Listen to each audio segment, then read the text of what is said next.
وہ بخاری مسلم میں وہ جو لمبی حدیث ہے جو نبی علیہ السلام اپنی بیویوں سے ناراض ہو گئے تھے، ایلا کیا تھا 1 مہینے کے لیے، گھر کی چھت پہ شفٹ ہوئے، سیدنا عمر ملنے گئے تو نبی علیہ السلام کے اوپر کرتا بھی نہیں تھا، صرف تامت تھی،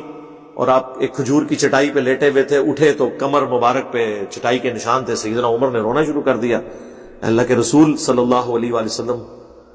کیسر و کسرا دنیا کے مزے لوٹ رہے ہیں اور آپ اللہ کے پیغمبر ہو کے آپ کی یہ حالت ہے۔ تو آپ نے فرمایا اے عمر، لگتا ہے کہ دنیا کی حقیقت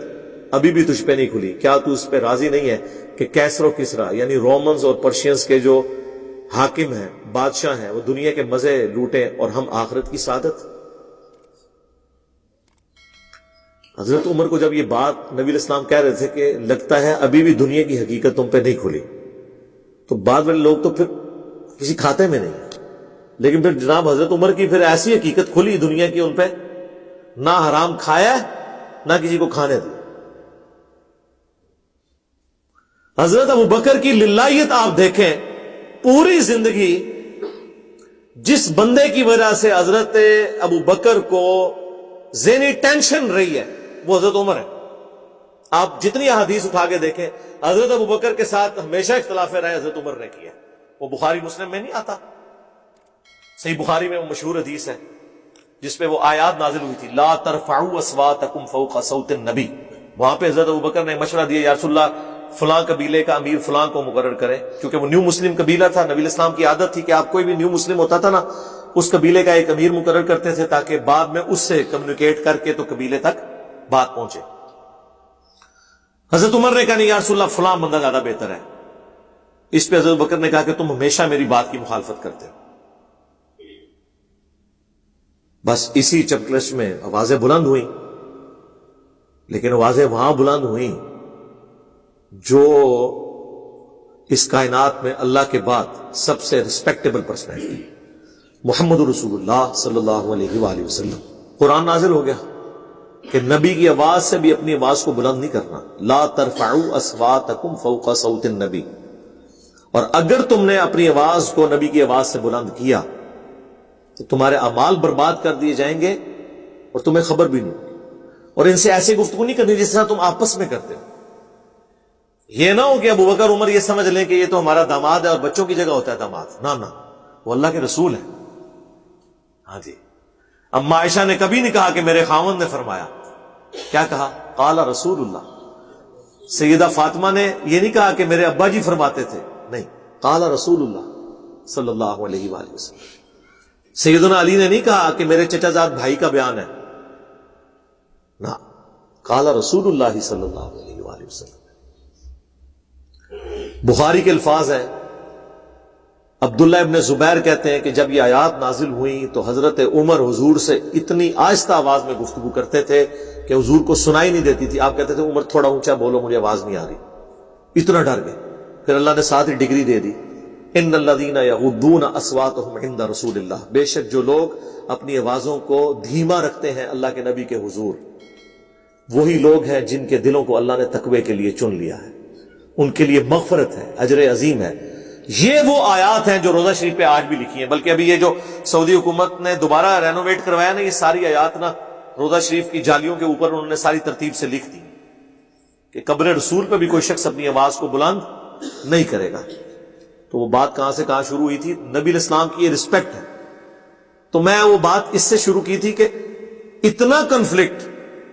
اپنے دور خلافت میں بھی حضرت عمر ہر جگہ حضرت بکر کے ساتھ اختلاف رائے رکھتے تھے، خالد ابن ولید کے مسئلے پہ بھی کہ یہ اپنی مرضی کرتا ہے، خلیفہ کو نہیں پوچھتا، اور پھر کہتے تھے کہ اگر میں آپ کی جگہ ہوا نا سب سے پہلے میں اس کو ہٹاؤں گا، چھوڑوں گا نہیں، پھر ہٹا بھی دیا۔ اور دوسری طرف حضرت ابوبکر کیا کہتے تھے کہ ماؤں نے کوئی شیر پیدا ہی نہیں کیا جو خالد بن ولید جیسا ہو، وہ لاڈلے۔ لیکن یہ سارے کنفلکٹس کے باوجود ہونا تو یہ چاہیے تھا کہ جب حضرت ابوبکر پہ بیماری آئی تو کسی اور بندے کو تو خلیفہ نامزد کرتے، عمر کو نہ بناتے۔ ایک بندے کو یار ایک نیگیٹو سائیکالوجی ڈیولپ ہو جاتی ہے کہ تو ہر مسئلے میرا اختلاف کیتا ہے، ہوں میری واری آئی ہے نا تو میں اپنی مرضی کا بندہ نامینیٹ کراں گا۔ سارے صحابہ سے مشورہ کیا، حضرت عمر سے نہیں کیا، اور اینڈ پہ کہا کہ میں عمر کو نامینیٹ کرتا ہوں، قبول ہے۔ پہلے تو سارے کہہ رہے تھے جیسے ہمیں لوگ کہتے ہیں جن سب کو کام دوسرا دین دا بڑا شوق ہے کرنے دا کام دا سنیا دوبارہ کال ہی نہیں آتی اے جی انگریزی ترجمہ کرنا کرو اے جی لکھنا ہے لکھو تو وہ شروع میں جوش چڑھتا ہے جب حضرت بکر نے نامینیٹ کیا کہ یہ ہے بندہ کیونکہ یہ مشورے سے ہوا ہے یہ ڈکٹیٹرشپ نہیں تھی سارے صحابہ سے اس وقت قبائل کے سردار سے ہی پوچھا جاتا تھا نا سارے قبیلوں کے سردار جب کہہ رہے ہیں کہ عمر کو بنا دیں یہ نہیں کہا یہ کہا کہ آپ ہمارے خیر خواہ آپ جس کو بھی بنا دیں جب بنایا تو پھر چیما گوئی شروع ہو گئی کیڑا بندہ لاتا ہے ساڑھے تے تو بڑا ڈنڈ ہے پھر حضرت بکر نے کہا کہ ایک طرف تم کہتے ہو میں تمہارا خیر خواہ ہوں اچھا وہ میرا خیال ہے وہ بھی سوچ رہے ہوں گے کہ عمر کو تو نہیں بنائیں گے ظاہر ہے ادھر بھی جو مشورے دیتا ہے نا بندے کو بار بار آپ ہمارے پولیٹیشینز کو بھی دیکھ لیں جو بندہ ان کی پالیسی سے اختلاف کرتا ہے نا سب سے پہلے اس کو پوسٹ ہٹاتے ہیں جدھر موقع ملتا ہے وہ کہتے ہیں یار ان تو سائڈ تے کرنا یہ تو جان چھوڑاؤ یار یہ بڑے مشورے دیتا رہتا ہے منو تو وہ ایکسپیکٹ نہیں کر رہے تھے حضرت عمر کو ہی اور حضرت عمر سے نہیں پوچھا حضرت عمر ناراض ہو کے آپ نے مجھ سے پوچھے بغیر نامینیٹ کر دیا ہے تو حضرت ابوبکر نے کہا مجھے اگر یہ بات پتہ ہوتی نا میرے علم میں کہیں یہ بات کونے میں بھی ہوتی نا کہ تم خلافت کی خواہش رکھتے ہو تو میں تمہیں نامینیٹ ہی نہ کرتا مجھے پتا تھا میں تمہیں پوچھوں گا اور تم انکار کرو گے بہرحال اب یہ میں نے نامینیٹ کر دیا اور پہلی نصیحت کی اتق اللہ یا عمر اے عمر اللہ سے ڈرنا اور ڈرتے ہوئے یہ چیز ذہن میں رکھنا کہ اگر ایک بندہ بھی جنت میں جا رہا ہے تو اللہ کی رحمت سے امید رکھنا کہ وہ تم ہو اور اگر ایک بندہ بھی جہنم میں جا رہا ہے تو یہ ڈر جانا کہ تم نہ ہو تو یہ لوگوں میں للہیت تھی ہم لوگ تو بس اس قسم کی باتیں ہی کرتے ہیں